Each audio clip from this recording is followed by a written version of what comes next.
Uh, Hi guys, how are you? I hope everyone's doing well. Okay, so my topic for the day is very simple: that how to use your prime time effectively while training your non-trainer. Right?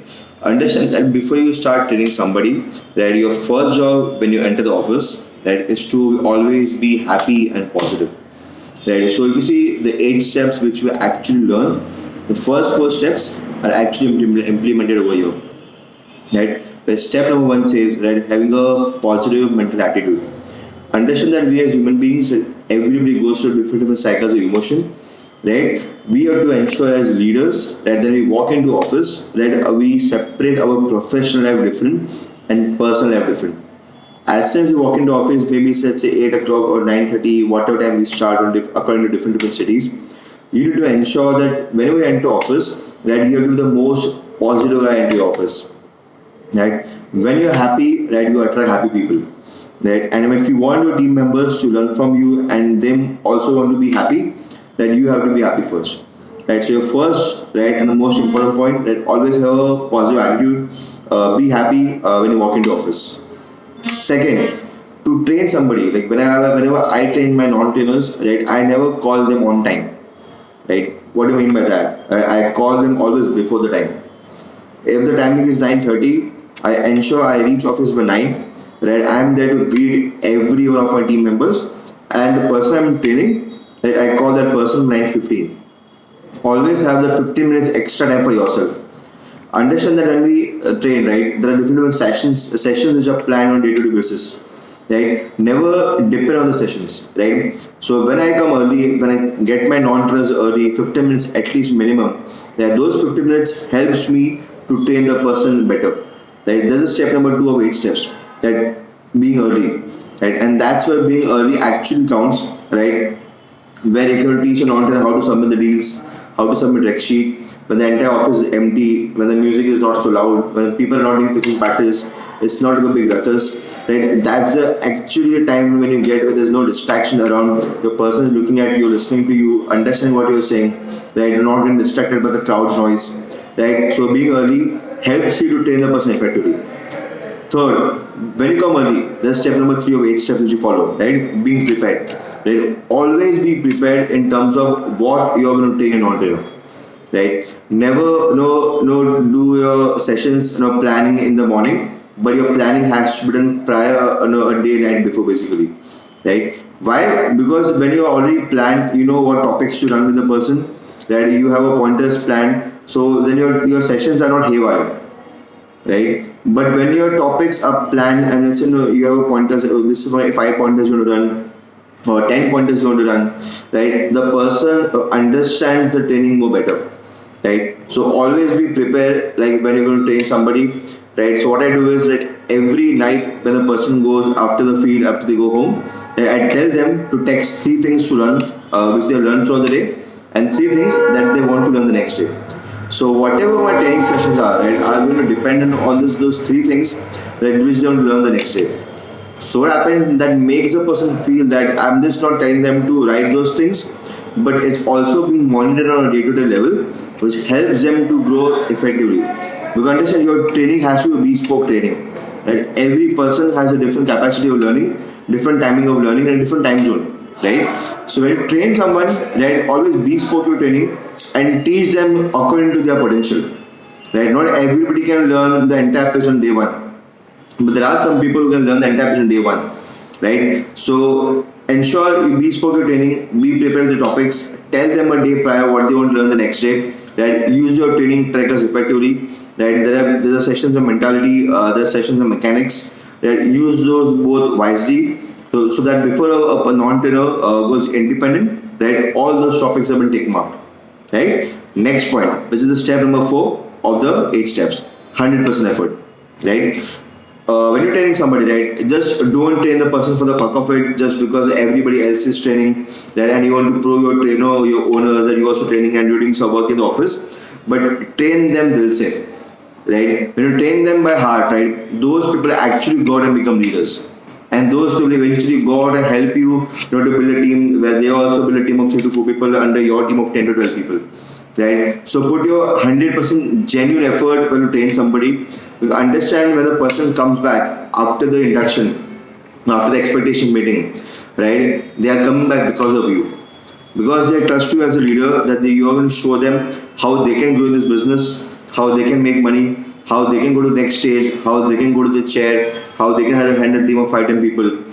So you are responsible for their growth, right? Your career is in their hands, right? They respect that and they believe in you.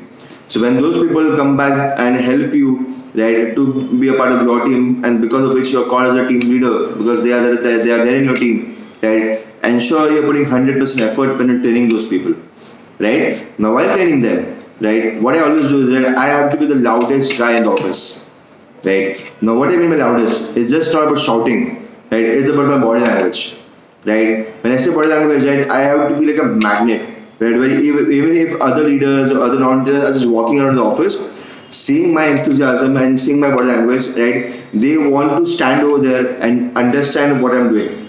They want to go through my session, they want to stand in my session, and they want to see what I'm teaching those people, right? And that's the kind of body language where you attract people to, right? I'm sure you must have seen many different owners, like when senior owners, like say, let's say Ajay Rao or Sagar, when all these people speak, right? People are all ears, right, when they speak. Why? Because they're too energetic, right? And those energy pulls more people to listen to you and to be part of your team, right? So even though other people, right, they are not part of your team, those people eventually, right, in their mind, they want to be the part of your team.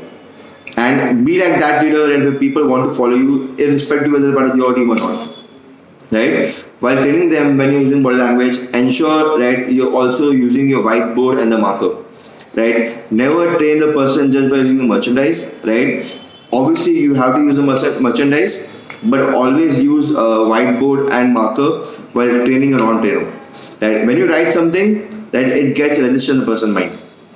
Understand that everybody's attention level, right, is not more than 60 seconds to 1 minute to 5 minutes, right? If you just keep on talking, right, people don't want to listen to you, people don't, pay proper attention to you. But when you use whiteboard marker and you tell them to get the diary and write down those things, when they go home, they read, maybe while traveling, or when they're at home, right, it gets registered in their mind.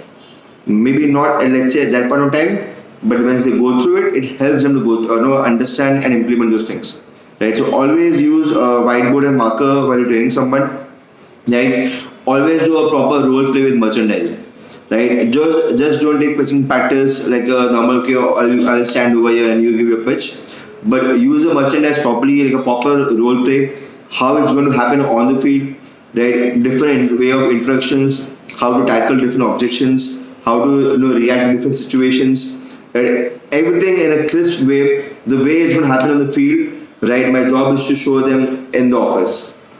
Like I'm sure if you see, we all have given mock tests right before our board exams, a prelim before board exams.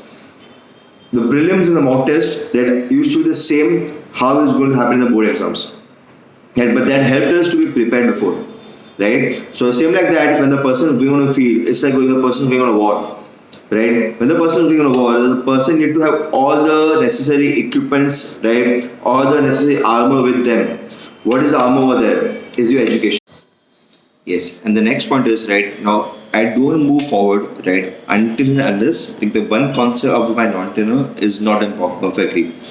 Now, how do I do that? Like for example, if I'm training somebody on short story, right, I will not move right until the cause isn't perfect.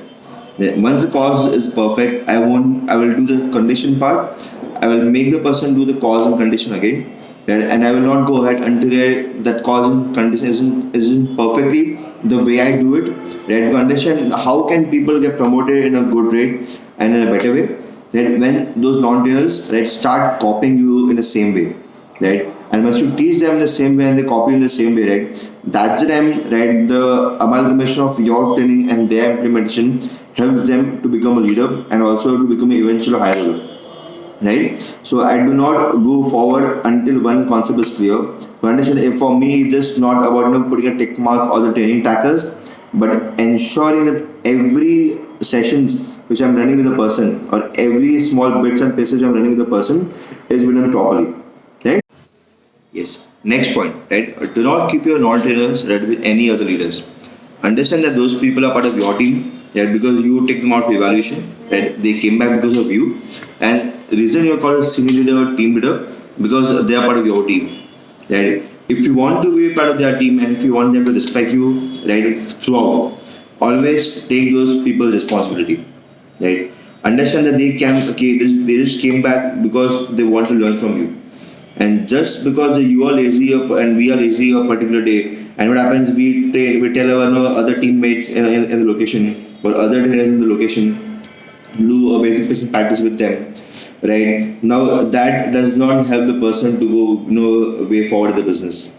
That if you want the person to become stronger, that ensure the entire training sessions are done by you, all the patient practice are done by you, because when the person goes on the field, they go with you, right? They have to learn the same way everything what you do with them.